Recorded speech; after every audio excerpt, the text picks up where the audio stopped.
Tonight, the official municipal election period started today, but one candidate for mayor is already facing controversy. One of the candidates for mayor in the town of Placentia is fresh off an encounter with the law and a finding of guilt on a theft charge. I'll have that story coming up. And this is supposed to be a commuter service.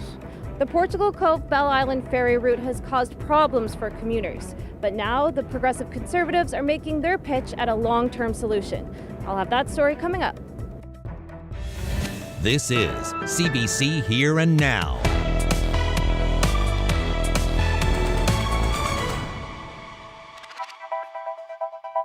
Good evening and welcome to Here and Now. The nomination period for candidates for the upcoming municipal elections has now closed, but the mayor's race in Placentia is shaping up to be one to watch. As Terry Roberts reports, one of the candidates recently had a brush with the law. There's a layer of controversy linked to the mayoral race here in Placentia. Two people have entered, but one of them is fresh off an encounter with the law in connection with a theft from a popular St. John's business. This is Bernie Power, shown here in 2019. And this is a document from Provincial Court in St. John's. It details an August 8th matter before Judge Bruce Short, in which there was a finding of guilt against Bernie Power. The charge? Theft under $5,000 against Power and a co-accused. For stealing merchandise from Costco in St. John's on April 17th. Power received an absolute discharge, so no conviction and no criminal record. He was banned from Costco while the matter made its way through the legal process. I tried repeatedly to get Bernie Power's side of the story, but after a brief telephone conversation in which he agreed to an interview, he stopped taking my calls. Placentia is a town of about 3,300 residents. Annual budget north of $7 million, and Bernie Power is no stranger to this chamber. He served a term as mayor, but was defeated in 2021 by the outgoing mayor, Keith Pearson, who is not seeking re-election. He was also on the losing end of a mayoral race in 2013 when he lost by just 4 votes to the eventual winner, Wayne Power Jr. The two are not related. There's a separate vote for mayor in Placentia, and Bernie Power filed his nomination papers on Thursday. The timing was right for me to run. So did this man, local barber and Lions Club volunteer Jamie Neville. He's been trimming and tidying hairlines for 3 decades, served as deputy mayor in his 20s. Now that his children are grown, he's attempting a political comeback. A lot of people used to always ask me to run for mayor. Neville learned from the CBC that Power was found guilty of theft, but says that did not influence his decision to run, and takes the high road when asked about his opponent. I know Bernie a lifetime. I know what he is, and I mean, he's done some great things for the area as well. So who will occupy the top elected post in this town? Well, voters will get to make that decision on October 2nd. Terry Roberts, CBC News, Placentia. Well, now to provincial politics. The Progressive Conservatives announced their plan for the ferry system in this province today. If elected, they plan to add 4 new vessels to the fleet and build some of them right here in this province. Now, this announcement comes after a week of delays on the Portugal Cove Bell Island route. The CBC's Abby Cole has that story. The ferry lineup was moving quickly today in Portugal Cove St. Phillips, but that wasn't the case earlier this week, as 2 vessels were taken out of service. These problems are nothing new to Bell Islanders. And this is supposed to be a commuter service. You cannot commute at that speed, at 8 hours for boats. It's not working. Other commuters have told me that they've waited up to 5 hours to get on the ferry this week. Now the province has brought in another vessel as a short-term fix, but the Progressive Conservatives are campaigning on a promise that they're going to bring in more ferries. Wakeham's pitch has big promises. If elected, he said he will immediately tender a new large ferry to serve as backup to both the Bell Island and Fogo Island routes. He also said that he will develop a long-term strategy to replace the province's 3 other ferries, and he wants to build those ferries locally. It's time we started creating industries in Newfoundland and Labrador. Some of the ferries that are still running in our province, the Beaumont Hamel, for example, were built right here in Marystown. And I think it's time that we talked about creating industries right here. But some are still skeptical. I mistrust their faith in their promise to fix it. If they had spent the same amount of money that they spent on the boats and the digging and the repairs, they could have built a bloody bridge. Wakeham says building new ferries locally will create jobs. But as for where these new vessels will be built, a timeline, and how much it will cost, he says they're still looking into it. Abby Cole, CBC News, Portugal Cove, St. Phillips. And we have a correction to a story we brought you last night. We told you about the Progressive Conservatives' campaign pledge to do more to support firefighters across Newfoundland and Labrador. We reported that party leader Tony Wakeham estimates the cost of that promise to be $70,000. In fact, Wakeham says the spending commitments are worth $7 million. Well, still with politics, another announcement today, this one focusing on children and youth, how their health care can be streamlined and wait times shortened. Here now's Henrika Wilhelm has the details. Another day, another announcement. Not hard to tell that provincial election, it is on the horizon. Combining all of the regional health authorities. Expanding school lunch programs. Creating family care teams. We've increased Newfoundland and Labrador's child benefit by almost 300%. What they were really here for, though, not to list achievements, but to announce the new child and youth community health model. It's really historic. It's big. And I'm not sure how big people feel it is, but to me, it's massive.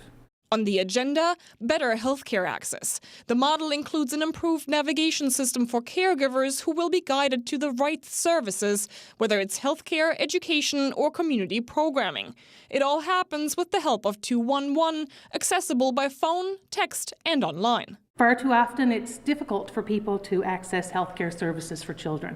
They don't know which way to go. There's so many different pathways, and it's confusing. Instead of always having to advance the request themselves, families will now have support by staff to assist in this process. And there will be a new central intake expected to be in place in the spring, getting suitable providers and care much quicker. The wait lists were not right. They were just not right. There is a lot of duplication in the system that has someone taking a call on this particular wait list versus that particular wait list. Ultimately, they hope improving healthcare access will also show results in other environments like the classroom. Stakeholders welcome the move. Once there's the diagnosis and treatment is prescribed, then you get improvement in the child's behavior. And when I say behavior, it's really how they're regulated during the school day.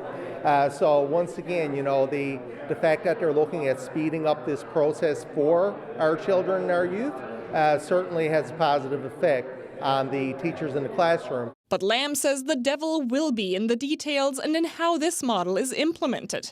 Once that's done, the health minister says they will have a better idea of the resources needed and whether more staff needs to be hired. Henrika Wilhelm, CBC News, St. John's. Well, now to news from the courts. The second week of testimony wrapped up today for the trial of accused sexual predator Tony Humby. On the stand was a fourth complainant who says he endured sporadic abuse throughout his teenage years. As Ryan Cook reports, he was a reluctant witness in court. And a warning, this story does contain details of sexual abuse. The man on the stand Friday stressed repeatedly that he didn't want to be there. He never intended for charges to be laid. He just wanted to share his story with police to help support other complainants. But there he was in the witness box, recounting sexual encounters with Tony Humby when he was as young as 13 or 14. He says it happened about 12 to 15 times, ending when he was 17, each instance while he was intoxicated. He says it often happened here at Humby's trailer on Hussey Drive in St. John's, and sometimes with Humby's neighbor, Bruce Escott. He said, quote, "They're sexual predators. They take advantage of youth's throwaways in the system to their gain." The complainant said he was moved to come forward as soon as Humby and Escott were arrested in April of 2023, saying, "I knew it was Tony and Bruce before I even clicked on the story, and when I did, it sparked something in me that I couldn't sit back and wait any longer." Now, despite that, he told police in his first interview that he didn't want to press charges. He just wanted to help vouch for other victims, but charges were laid in relation to his statements, including sexual assault and sexual exploitation. On cross-examination, defense lawyer Mark Grushey hammered the complainant over his faded memories and prior statements to police where he contradicted himself on whether one specific instance was masturbation or oral sex. At one point, the young man replied, "Does it make it not sexual abuse? It doesn't mean I didn't wake up on that couch being sexually abused." Grushey also indicated Humby may testify in the case and deny the complainant ever stayed over at his house. The young man said that would be a lie and began listing out names of family members and close friends of Humby's, asking Grushey how he would know all that if they didn't have a close relationship. The trial is now on break for 2 weeks, returning September 22nd. Ryan Cook, CBC News, St. John's. Justice for Haley and Aaron. We want justice for Haley and Aaron. Family and friends of Haley Keating and Aaron Pretty showed their support at the Clarenville courthouse this morning during a sentencing hearing for the man responsible for their death. Keating, who's from Long Harbor, and Pretty, who's from Dildo, were killed after a collision in July 2024. Both were 22 at the time. The man responsible is Austin Deere. Earlier this year, he pleaded guilty to 2 charges of dangerous driving causing death. Charges of impaired driving causing death were conditionally withdrawn. Today's appearance was a Gardner hearing, a process at the sentencing stage to resolve a dispute between Crown and defense related to evidence. Sentencing has been set for October 31st. And Mowi Canada East says at least 400,000 farmed salmon are dead, but it could be more after the final tally. It's the second mass die-off at one of the aquaculture company's sites this summer. The CBC's Todd O'Brien reports on the cause of this latest one. We now have a more accurate number of how many farmed Atlantic salmon died and what killed them off the south coast of Newfoundland. Maui Canada East posted an update on its website about the mass die-off at its Harbour Breton aquaculture operation. The company says approximately 400,000 salmon have died out of a population of 1.7 million, but that number could change, the company says. Maui says a thermocline inversion is responsible for the death of the salmon. It happens when deep, cold, and low oxygen seawater upswells to the much warmer ocean surface. Cleanup efforts are underway by the company, and Harbour Breton Mayor Lloyd Blake says there is a lot going on in town. The production plant is, from what I hear, has gone on 2 shifts to get the healthy fish out of the water before they die off and that sort of thing, right? So, and they brought in some workers from New Brunswick, and actually they've got 8 to 10 travel trailers in our RV park. The die-off is an economic blow to the company and a worry for workers farming the fish. Blake says he hopes Mowi can sustain the losses because it's an anchor for the town. That's our main employer here, right? And the people that work with Mowi and the companies that supply material to Mowi, right? You know, we could be looking at to anywhere in the range of 150, 200 jobs, you know, directly or indirectly. Mowi says it followed all the rules when it came to reporting the die-off, informing the provincial government within 24 hours of the incident being discovered and subsequently reporting it to the public, all the while working with government inspectors. Todd O'Brien, CBC News, St. John's. Well, Inuit elder Jean Crane has died. Crane grew up in Northwest River and Shehajit. She was an artist, healer, educator, and advocate for Labrador. Crane helped to establish Libra House, an emergency women's shelter in Happy Valley Goose Bay, and was involved in the development of the Labrador Institute of Memorial University, even earning an honorary degree from MUN. Jean Crane was 96.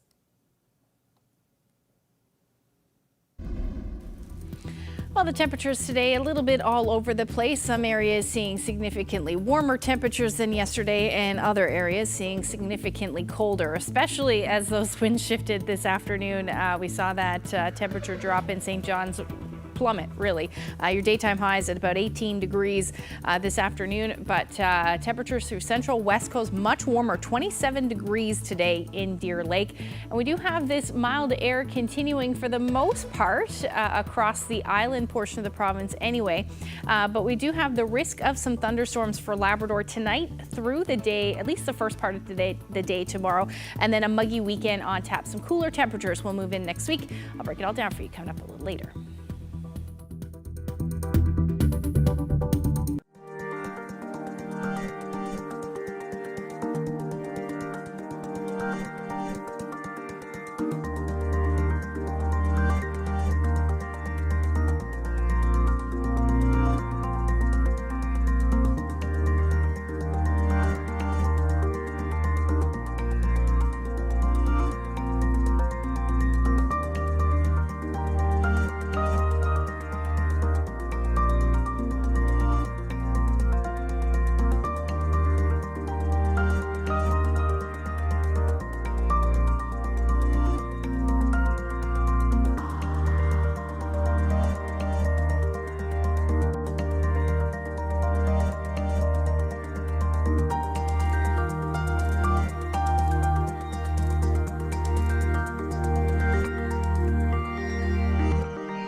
province's Addiction Recovery Centre officially opened today. Vida Nova in Holyrood will be home to a 6-week recovery program with 18 private rooms, and it will welcome its first 8 patients on Monday.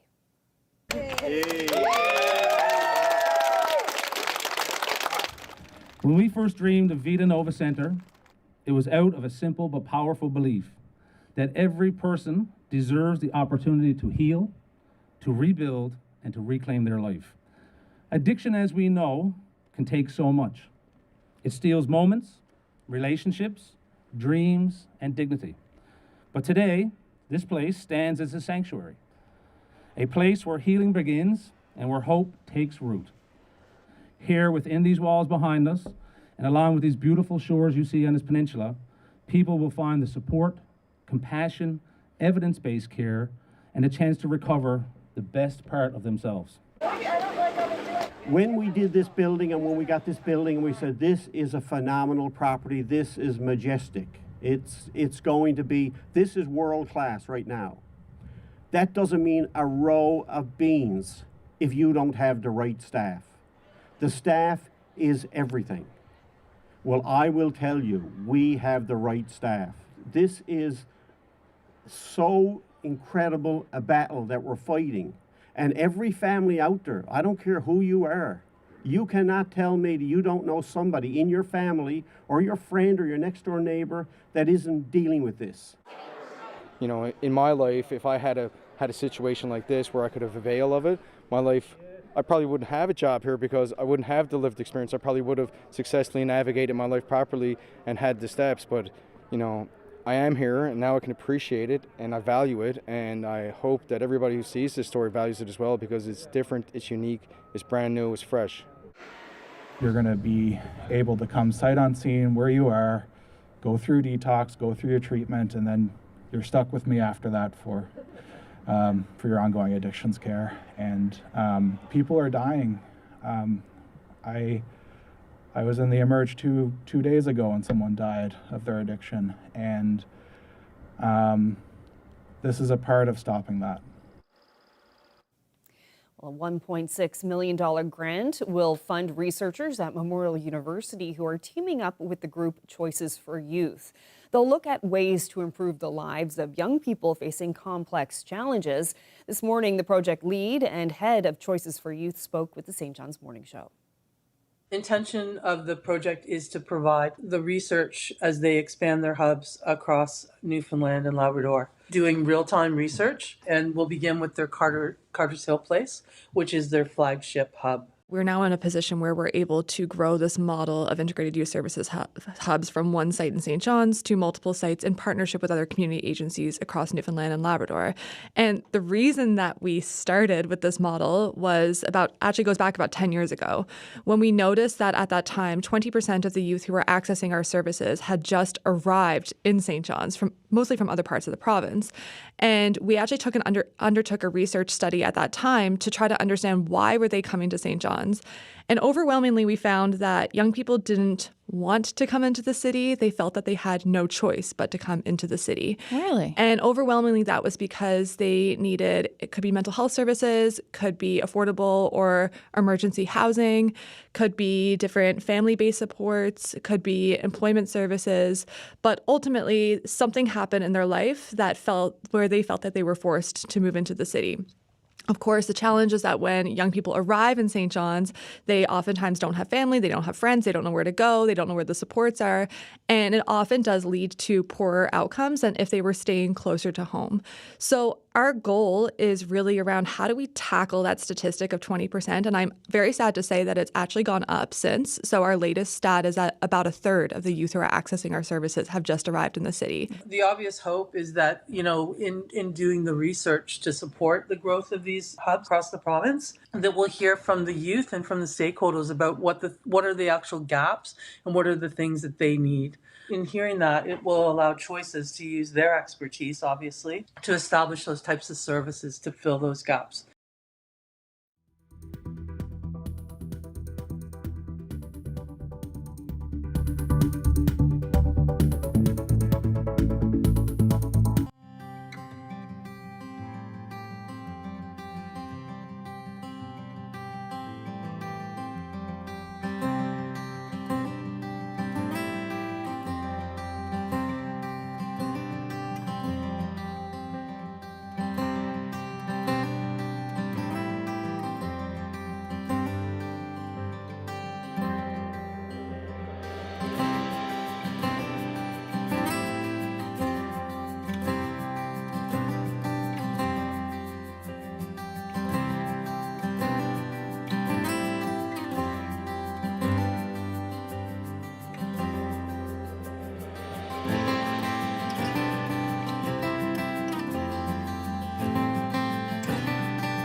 Ashley, it was absolutely beautiful out there again today, but you could feel like a little bit of a chill in the air. Yeah, certainly, especially as the wind shifted this afternoon. Sea breeze kicked in, temperatures dropped, but it's still beautiful out there in some areas for sure.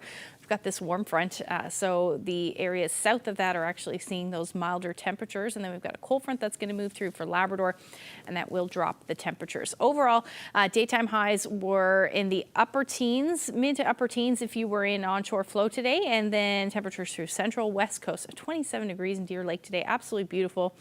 Well above where you should be sitting this time of year, and then temperatures generally in the teens for Labrador, with the exception of Churchill Falls, where you sat around 22 degrees today, and then Nain around 8 this afternoon. So there's that drop in temperatures I was talking about. So peaking this afternoon at about 18 degrees, and then dropped as soon as that sea breeze kicked in, sitting now at 12 degrees. In St. John's. Really anywhere along the northeast coast, those temperatures are cooler. Still a beautiful night though. Deer Lake still 27 degrees. A little bit of humidity in the air, and as we head through tomorrow, Sunday, and even into Monday, it is going to feel muggy for most of us across the island, but that is also going to bring the return of some fog, particularly for southern areas of the island. We will see that as we head through the night tonight. Right now, not dealing with a whole lot. We are seeing that cloud cover move back in from the north there along the northeast coast. And then there is the potential for some thunderstorms tonight, mainly in Lab West and then through tomorrow morning as well. And that will head towards Happy Valley Goose Bay as we head into mid-morning. But at the moment, there is no lightning on the satellite. But again, that risk will certainly be there, particularly, I do think, though, through the early morning hours. So there's that fog down on the south coast tonight, potential for fog patches across the Avalon as well. Maybe some drizzle will be with this through the overnight tonight, particularly on the west coast, or the chance of some drizzle on the west coast as well as we head towards the early morning hours. There's that potential for the periods of rain and embedded thunderstorms for those of you in Lab West. And then again, those will move further east. So overnight lows tonight are actually going to stay relatively mild, 10 to 15 degrees across the island. Still only about 17 degrees for Happy Valley Goose Bay overnight. But again, the north coast, you're going to hang out in the single digits. And then as we head into tomorrow, like I said, that thunderstorm activity likely heading towards the upper Happy Valley Goose Bay area, and then eventually some showers towards the coast. But into the afternoon, the sun should come out, but that chance of showers will still linger. Again, chances of showers for the northern peninsula, west coast, and all along the south coast. For you, really, it'll be all through the day. But the sun should peak out for the west coast and really through most of the island. It should turn into an absolutely beautiful day tomorrow. There'll likely be some cloudy periods in there as well. But with that southerly flow, more humid conditions, it will certainly feel very summer-like. And then we'll see some more showers move in late day and through early Sunday for those of you in central Labrador, and then along the strait there towards southeastern Labrador. Your temperatures tomorrow will sit in the mid-teens, really. Southerly winds will be gusting somewhere between 20 to 40 kilometers per hour. So that is going to keep the temperatures a little cool along the south coast, likely only topping out in the teens. Low to mid-20s through central as well, and then the west coast. You'll see your shower activity in the morning, and the sun should peak out into the afternoon, but southwesterlies will still be gusting upwards of about 50 kilometers per hour. Most of you along the south coast will see fog and then the drizzle. But Port aux Basques should see some sunshine at some point. Northern Peninsula and southeastern Labrador, you will be sitting in the 20s through the day. Your winds will generally be out of the southwest, gusting upwards of 50 kilometers per hour. And we'll see that for Lab West as well. Overall, your daytime highs, though, for the north and west will be a little cooler, but should reach the 20s through central Labrador. I'll get into the long-range forecast when I come back. Thanks, Ashley. Well, in the depths of a coal-mined gulag in the Soviet Union, Rachel Gropper was born at just 2 pounds. It was 1941. Her Jewish parents were imprisoned for years during the Holocaust before immigrating to Montreal. Gropper will tell her incredible story of survival this Sunday during a presentation at Holy Heart Theatre. But this week, she gave a preview to the St. John's Morning Show's Daryl Roberts.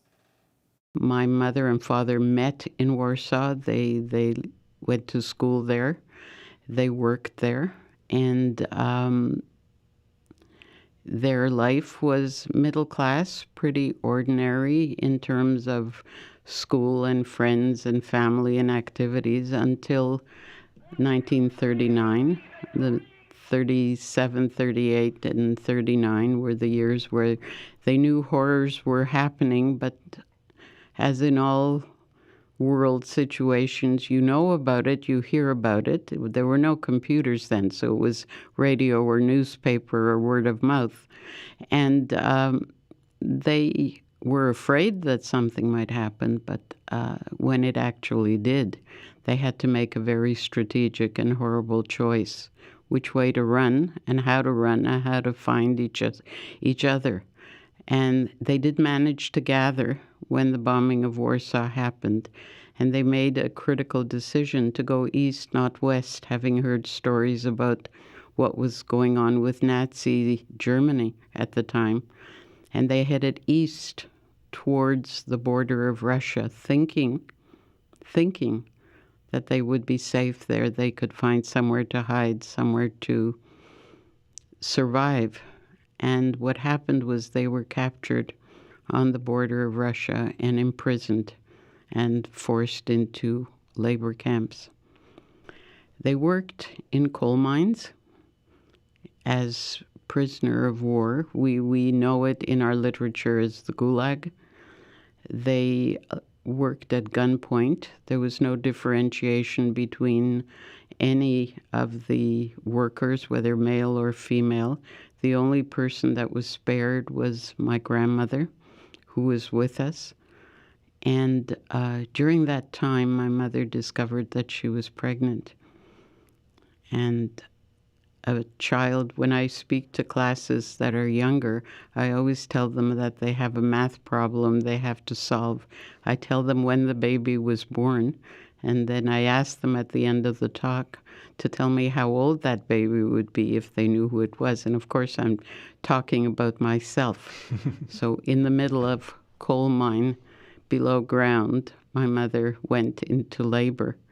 And during that time, she was able to find a hut where she delivered a child with the help of a woman, not a midwife, not a medical person, not a support worker of any kind.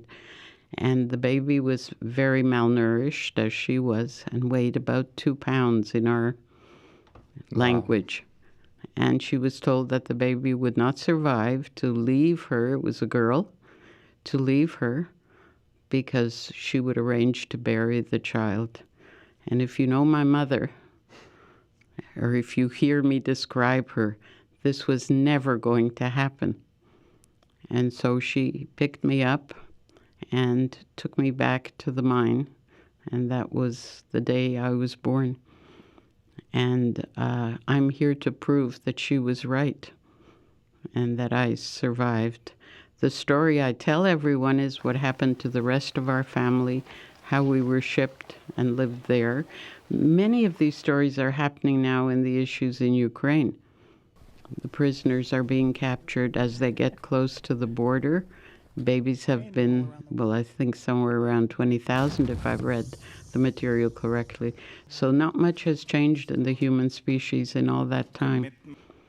And I spent, well, of course, From the mines, they were shipped to the wheat fields and to flour mills, which is also slave labor, but better because you could steal flour and use it to make bread. And from there to go through the forests and back into Europe. When I do my PowerPoint presentation, which I will do on Sunday, my grown grandchildren told me that I had to tell the audience how long and how far the family had gone, and somewhere in the vicinity of close to 15,000 kilometers over the course of the 10 years that we're talking about, and from there into the displaced person camps of Europe. I never spoke a word of English. I did not understand. English was not my language. My first English words always give me pause because they were provided by American soldiers who came to help us in those camps. And you'd be interested, I'm sure, to know that my first word was Coca-Cola. Wow. And okay. And of course, my favorite word, I was then probably 4 years old. My favorite word, and you won't be surprised, was Hershey bar. But I didn't know what these words meant. So I acquired some English since then. And I spent our family was part of the 10,000 survivor families that ended up mostly in Montreal originally. And the reason was that we felt that was the largest Jewish community. And I spent most of my life not talking about it. I wanted to be just a regular Canadian kid. And it's only in later life that I've begun to feel an urgency and a need to talk about it and to try as best as I can to teach the history of the Holocaust, to talk about what happened, and to show how my favorite motto is not from a Holocaust literature, but from an American writer who said that man is the only animal that blushes and the only one that has reason to blush. And these horrors that we see repeated now in all kinds of ways are still evident in us as a species. The more I saw of what goes on in the world, having worked in education all my life, the less I could see was being provided to our students, the less they knew about what had happened. And I had dreams and recurrent nightmares sometimes about it being repeated. And I felt, since I'm not a technical person, I'm certainly not a militant person, that my weapon of choice is teaching and education. And a friend of mine invited me to participate in the Holocaust Museum in Montreal. And I would like to tell you about it. I think it's going to be, we're building a new building, and I think it's going to be a very important cultural entity, not just in our own city and province, but nationally. We have very high standard of education in it. And I think if ever there is a time again to teach what this human is capable of on any side of the pond. I'm not taking one side or another. I'm just wanting people to understand that hatred is not the factor that I live by and that I want people to live by. And so it's a mild, small weapon, but it's mine, and I do the best I can.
Prime Minister Mark Carney has rolled out a series of measures aimed at domestic economic growth and easing the pressure of U.S. tariffs on key industries. As Ashley Burke reports, the new measures may signal that the trade troubles aren't going anywhere anytime soon. The Prime Minister visiting this aerospace factory near Toronto to lay out the first phase of his plan to try and transform Canada's economy. He says it needs to withstand the shock and upheaval caused by Donald Trump's tariffs and become far less reliant on the U.S. Workers displaced from their jobs. Supply chains that have existed for decades disrupted. Companies forced to change where they find their materials and their products. And all of this is causing an extreme uncertainty. Carney says all that uncertainty is holding back massive amounts of investment, slowing economic growth, and just today new numbers came out showing Canada's unemployment rate is the highest it's been since the pandemic. The Prime Minister announcing a series of new measures to help Canadian industries hit hard by Trump's tariffs. The government's introducing a new comprehensive Buy Canadian policy that will move from best efforts to buy Canadian to a clear obligation to do so. Mark Carney says he's also expanding support and loans for small and medium-sized businesses, offering a new incentive for canola and agriculture producers, and delaying a plan to force automakers to hit minimum sale levels for electric vehicles, a move the auto sector says it asked for after facing challenges for years. Every single manufacturer here committed to making an EV or a battery or a plug-in hybrid. 85% plus of the product that are made here sold to the U.S. And the Americans said, we're ending the incentives, we're ending the industrial support. Let's go back to pickup trucks and dead dinosaurs. And the factories here are geared to push product there. The Prime Minister's announcement here today is the strongest sign yet that American tariffs against some Canadian sectors are here to stay for the foreseeable future. This as Canada's talks continue with the Trump administration to try and reach a series of small deals to get some Canadian industries relief. Ashley Burke, CBC News, Mississauga, Ontario. We're learning a Quebec man and wife were among the victims of the deadly rail crash in Portugal earlier this week. They've been identified as Andre Bergeron and Blondine Doe, who was a dual citizen of Canada and France. The couple was reportedly on their last day of vacation when the streetcar derailed on Wednesday evening. 16 people were killed and an additional 21 were injured. Foreign Minister Anita Anand extended her deepest condolences to the families of the victims. Global Affairs Canada says consular officials are providing assistance and are in contact with local authorities. The Israeli military is stepping up attacks on Gaza City as troops prepare for a major ground offensive. One Israeli strike destroyed a 14-story building on Friday.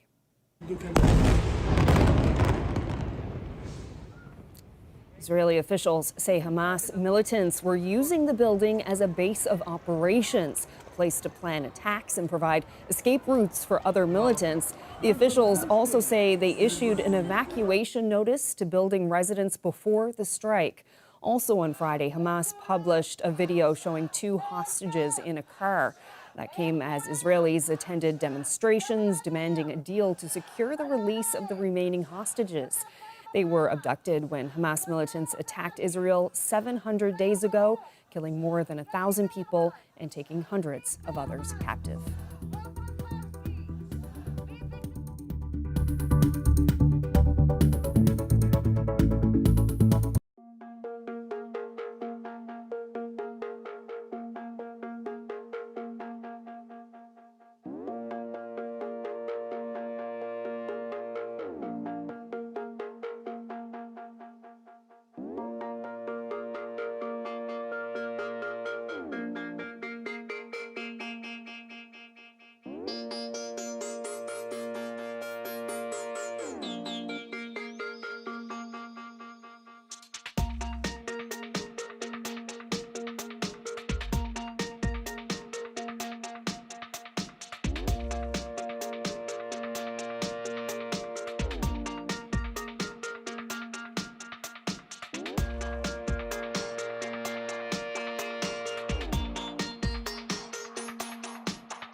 So here's what we've gathered from talking to local residents.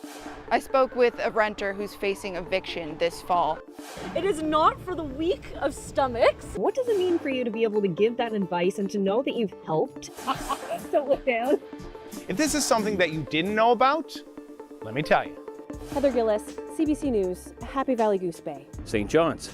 Corner Brook. Shaji, Inuit First Nation. Grand Falls, Windsor. New West Valley, Newfoundland and Labrador.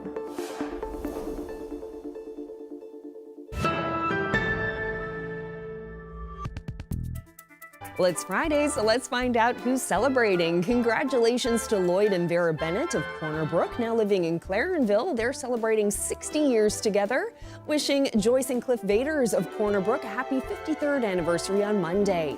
Happy 70th anniversary to Stan and Dorothy Murphy from Kilbride.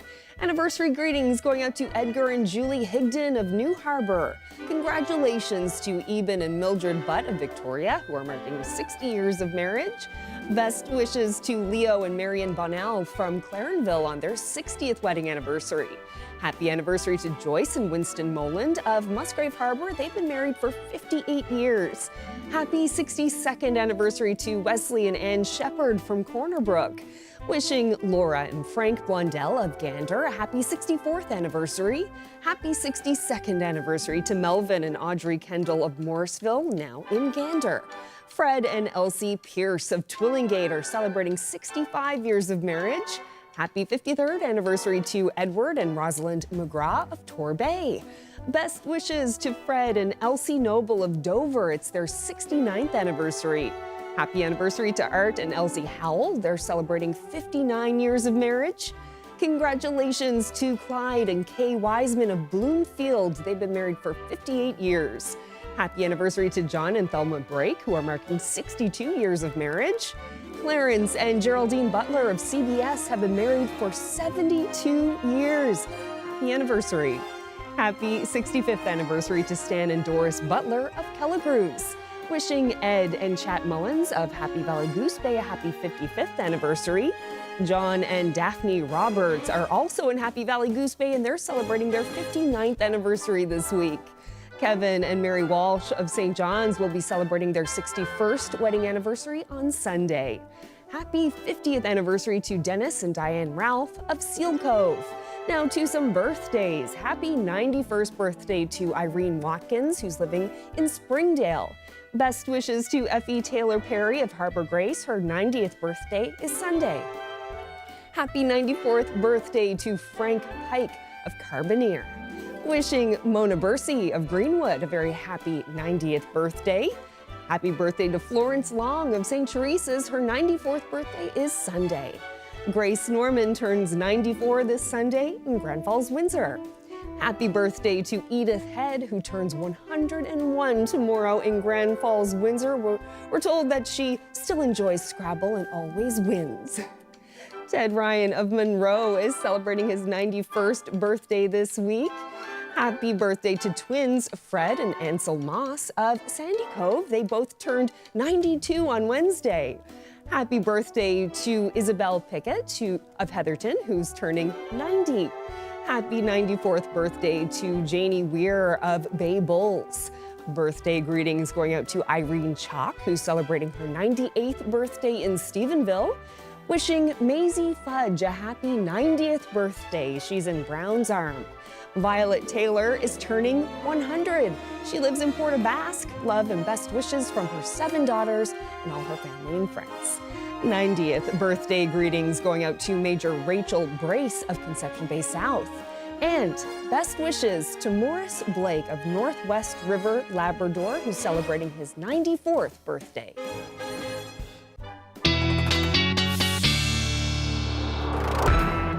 Another fine crowd. Congratulations once again to everyone who's celebrating. And Ashley, the weekend is here, and I'm so curious about whether or not we're going to break the record for 20-degree days. Today we did not reach it. No. But there are some warm temperatures Yeah, the long range forecast for now looks like we should tie the record, so it'll be a three-way tie at this point in St. John's. There are lots of areas that saw more than that temperature-wise, and even into the 30-degree temperature. So it has been a warm summer. We are going to turn the corner, though, in the long range forecast. Let's take a look at what's going on temperature-wise. So your Sunday is going to feature some showers. That will be the story for southeastern Labrador along the straight northern peninsula and parts of the west coast into Saturday or Sunday morning rather. Most of us will see cloudy skies and the chance of showers into the afternoon. Now, they won't be as widespread. They'll likely be more isolated in nature, but certainly the chance for most of us to see that chance of showers. Now, for Labrador, as we head into the evening, it should clear out for the most part for the north coast, but still looking unsettled for the rest of Labrador through the afternoon and evening hours for your Sunday. But overall, your daytime highs will sit between 14 to 18 degrees along the straight northern peninsula, between 14 and 16 degrees, and then across the island temperatures should be into the 20s, well into the 20s for the Avalon, with the exception of Port aux Basques. You'll hover around the 19-degree mark through the day on Sunday, and again, mostly unsettled weather for you, particularly late day. You'll see some periods of rain move in. That will set the stage for a fairly unsettled Monday as well for most of us across the island, and then even up across Labrador as well. For the north coast, Lab West, you'll be dealing with showers Monday morning, and then as we head into the afternoon, evening, the majority of Labrador will be seeing those showers through the day, and again across the island as well. So temperatures will again stay in the 20s for the most part. We're also going to be dealing Sunday and Monday with some muggy conditions as well. So you'll certainly feel that. Temperatures will drop though for the west, and then up across Labrador, you'll really see that drop in temperatures, especially in Lab West, where you'll be hovering around 9 degrees through the day. Otherwise between 10 to 18 for the rest of the Big Land. As we take a look at the long-range forecast, the temperatures will drop for St. John's and eastern Newfoundland as we get into Tuesday and Wednesday. 18, 19 degrees, that's where we should be sitting this time of year, with some sunshine in the forecast. Central and western Newfoundland will also see that drop in temperatures, but still looking at the upper teens, low 20s through the day and some sunshine. And then for Labrador, temperatures will be hovering somewhere in the mid to upper teens for those of you in eastern Labrador, but you will drop down in the west, where your daytime highs will be somewhere between 9 to 10 degrees to start the week, midweek about 13, but your overnight lows will be sitting in the single digits. Our weather photo of the day is taken in Fortune Harbor on the northeast coast there. Oh, cool. Isn't that a cool looking cloud? Yeah. See, I saw a maple leaf. What did you see? It looks to me like it's the shape of the tree kind of leaning the other way. That's pretty really, true. Yeah. Really neat picture. It is a very cool picture. Brian shared that photo with me, and we'd love to see them. So send them along. You can send them to my Facebook page or email them to nlphotos@cbc.ca. Cool. Thank you so much for that, Brian. Yeah, it looks like you could just kind of like close it up. You know? Yeah, that's right. Cool photo. Yeah. Good observation, Brian, for seeing that interesting shot. All right, well, that's it for us. I hope you have a wonderful weekend. Good night.